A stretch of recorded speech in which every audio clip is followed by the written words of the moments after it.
Hi, Professor Whitford, here from the coast of Maine where we're getting some snow today.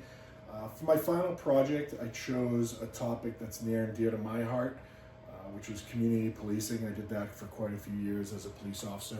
And I'm just going to go over a brief history of community policing and why it's necessary for cohesiveness in our community. So in my career, I started as a patrolman, and I was the guy who I wanted to get right out on the road, and I wanted to make arrests, and I wanted to make the world a better place. And I thought by arresting people and getting the bad guys off the road that's how you did it. Well, I started doing that, but as my career grew, and I realized that it's not really that. It's more of making that might have made a difference in a few cases, but I think it's more of making those relationships with people that I realized that wasn't the key to policing really in the end. It was building relationships and getting those people to not want to commit those crimes in the first place. So overall, it wasn't an accident that community policing evolved over the decades. Our book says that it was through research, reform, and public pressure, which I saw all of those throughout my career. And what the focus is now, which I said is on relationships and that trust that you build in those relationships. Prevention also is a big part of it, and enforcement. I don't want to say that's last, but that's also still a big part of it, that enforcement factor.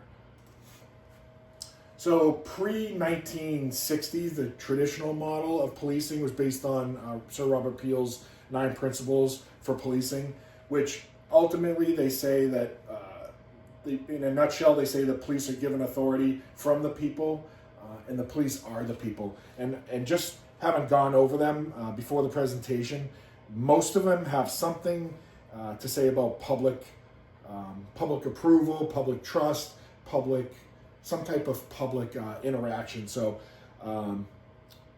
number 2 says the ability of police to perform their duties depends on public approval. Police must secure the will and cooperation of the public. The degree of cooperation of the public reduces proportionality to the necessity of using physical force. Police seek and preserve public favor, not by pandering. Police use physical force with the permission of the public. Police maintain a relationship with the public. Police should always direct action strictly toward their functions and never appear to usurp the powers of the public judiciary. And so that's 8. That's about 8 out of the 9 that have something to do with the public in them. So our policing came from that. But what happened was we ended up starting to. The police started thinking about themselves and what they could do for themselves, and corruption really took over. And it really became a good old boy network where the police saw themselves as, well, I'm only responsible to, the guy that gave me the job or the government or what have you. And they stopped looking at it as, well, I'm responsible to the people, and stopped thinking about Peel's objectives in policing. So once that happened, it was more... the police kind of went inward and became kind of more of like a privatized, like, well, I'm not responsible to tell the public what I'm doing, and I don't have to, have the trust of the public. They just do what I say. So you bring that forward probably 50, 75 years with the invention of patrol cars and what have you, and getting away from those foot patrols that we used to do. And there was really no citizen contact within those years, where the beginning up until about the 60s, where the police were just in their cars driving around. There wasn't a lot of contact and not a lot of foot patrols through the 60s, 70s, probably into the 80s about, and they kept their professional distance, and so the public dissatisfaction grew, and their legitimacy to do their job, and the public giving them that legitimacy, actually, that started to fall away. So 60s and 70s, the social change that started with the civil rights movement, and it really amplified the mistrust in the police because mean, you could go back on YouTube Reels now and show how the police everything they solved was with force. They didn't talk to the community. They was just do as I say, and we can all get along. So as time went on, the research models and methods that showed random patrols, rapid response, all these things that even I did as a new officer, they really showed that they didn't have a lot of effect on the crime and response to crime. So going forward, a lot of these factors had influence on future experiments, some of which were the Kansas City experiment, which disproved that more patrol cars equals safer neighborhoods. So, meaning increasing or decreasing the patrol didn't really help with building that community trust or bringing crime down. People didn't feel like they were being victimized any less, and the satisfaction of the police didn't increase either with having more patrol cars. The Newark Foot Patrol experiment, where officers walking the beat didn't reduce crime, but what it did do is they realized it improved the public attitude towards the police, and that makes total sense because officers were in the neighborhood talking to people on their stoops, out having coffee at restaurants, what have you, and it really brought citizen confidence up, and officers actually started knowing the players in the neighborhood, the people who were going to help them, and the people that were probably going to hurt them or were committing the crime. So it really brought that community involvement into play at this point. So, and then the broken windows theory was another a theory, but not really experiment, other than maybe in New York City. In the 90s, they kind of tried. Rudy Giuliani tried doing some of this, but even though it's controversial when even Rudy Giuliani did it through the 2000s, they did see where it helped in reducing crime. What it does is it shows that the smaller problems, if you handle those, then you're not going to necessarily get the bigger problems in the end. So it emphasized partnership, order maintenance, and problem solving. So core concepts that emerged out of those experiments were problem-oriented policing, SARA, which it was more of a, hey, let's direct our patrol towards this area. Let's find out the statistics that are going on in this area. This is where CompuStat and all the programs for analytics came into being. So it was encouraged policing driven by data and root cause problem solving. So they went and found what the problem was and where it was, and they responded to it in a way that was actually going to lower crime. And then after they did that, they reassessed and went from there. Also, it helped with community partnerships, and it helped develop community partnerships where they saw, okay, well, us doing these foot patrols, we noticed that we actually are learning things from the citizens, and they're telling us things, or neighborhood watch, what have you, more organized things where the police and the citizens could come together, and it decentralized and empowered officers to make decisions in the field where they wouldn't just have to keep going back and getting the supervisor's approval.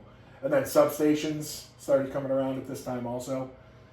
And then the policy shift into the 1980s and 1990s went from warrior mentality to guardian mentality. And in 94, Bill Clinton came out with he signed the crime bill, but it was one of his big bills that he came out with while he was president. And it added, I think it was like 100,000 police officers onto the street. And it gave money towards new substations, school resource officers, problem-solving policing that we just talked about, and more foot patrol. So it pretty much put more cops in the street, got pushed back for, well, you're just out there to harass more people, but it was really more about the community aspect of it. It wasn't necessarily to throw more patrol officers onto the street.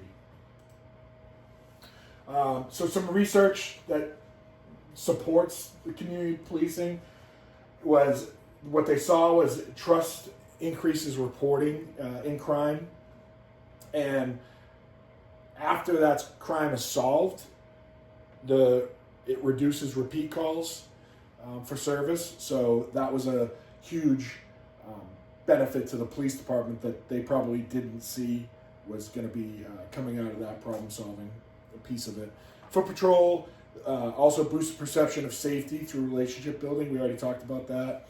Relationships with people equals better intelligence. We kind of touched on that, where people are more willing to come up to officers and say, hey, my neighbor's selling drugs, if they trust that officer isn't going to, just go and either not use the information or say, hey, your neighbor told us that you're selling drugs, because they felt that one-on-one relationship with the people. So some criticisms and challenges was inconsistent implementation by agencies, which, to be honest, I still saw even at the end of my career. Not all agencies were on board with community policing. I'm not sure why, but they weren't. It usually had to do with the police chief saying, I don't care about the people, all people are bad, and we need to just arrest who we can arrest. And another challenge would be, it needs long-term commitment, because there's no magic bullet to this. You have to implement. Some things works for some communities and other things don't work. That would work, in a bigger city might not work in a small town. And then it's difficult to measure quantitative success through trust and relationships. So some people would say, well, that doesn't work. And some people say, well, that does work. Well, how do we know that? It's kind of hard to measure that, other than maybe if the crime came down and you noticed it and you knew that you had a community policing going on, maybe you'd realize that was working. So why does community policing matter in the end? Modern reform that we're going through even today emphasizes transparency, legitimacy, accountability, and trust. And when you read the principles from Sir Robert Peel, it actually is almost exactly that. So it's really not modern reform other than from the 1820s when Robert Peel came out with all this stuff. It's just going back to what he said. So, and then technology and relationship building emerging through today because of our body cams, community pages, social media, and analytics like CompuStat or even newer programs that are coming out to analyze where the crime's happening and how to target that crime. And community-oriented policing remains the most studied and recommended model for improving police legitimacy. So that's a huge piece of, and it makes sense if you go back to what Sir Robert Peel said, we should be focusing on that. My Citizen Academy scenario is just real quick. Somebody came up to me and said, we never knew how much you do as a police department and what's involved in it. And this is a great thing to have for the citizens, so we can relate when you come up to our house or we see you on the street. We can relate to what's going on in your life or in the life of the town that we live in. We already went over shaped by failures, research, and community needs. That was really why this all came about. And in the end, policing works best when the police listen to the citizens, because that's who gives them the authority to do what they do. So police, and I've always said this, police are the community and the community are the police. You live in or near the community that you work in usually, and you want to see that community succeed. So sorry I went long, but that's my presentation, and thank you, and enjoy. Have a good night.